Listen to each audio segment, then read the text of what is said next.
صوفی حضرات جو ہیں ان کی ایک پازیٹو بات جو ہے وہ یہ ہے کہ وہ اسلام کے جو باطنی کیفیات ہیں ان پر زیادہ توجہ دیتے ہیں. اور وہ باطنی کیا ہیں کیفیات؟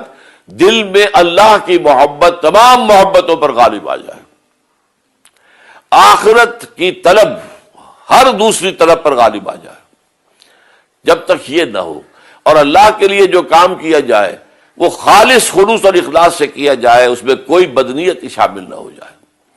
یہ تمام چیزوں سے باطن کو پاک کرنا، اپنی روح کو اور قلب کو صفا اور مصفا بنا لینا، روح کا تجلیہ ہو، اس میں نورانیت پیدا ہو جائے، یہ صوفی کا کردار ہے. لیکن اسلام جس تصوف کا قائل ہے وہ اس صوفی کو ڈائنامک بنانا چاہتا ہے.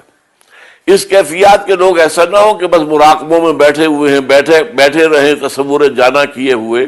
دے should be activist, they come in the field. انہیں چاہیے کہ وہی جہاد فی سبیل اللہ اور قتال فی سبیل اللہ کے لیے تیار ہو. تو یہ دونوں اسپیکٹ جب ہوں گے تب وہ اسلام کا ایک مکمل اور پسندیدہ صوفی بنے گا، ورنہ وہ پھر یک طرفہ بات رہ جائے گی.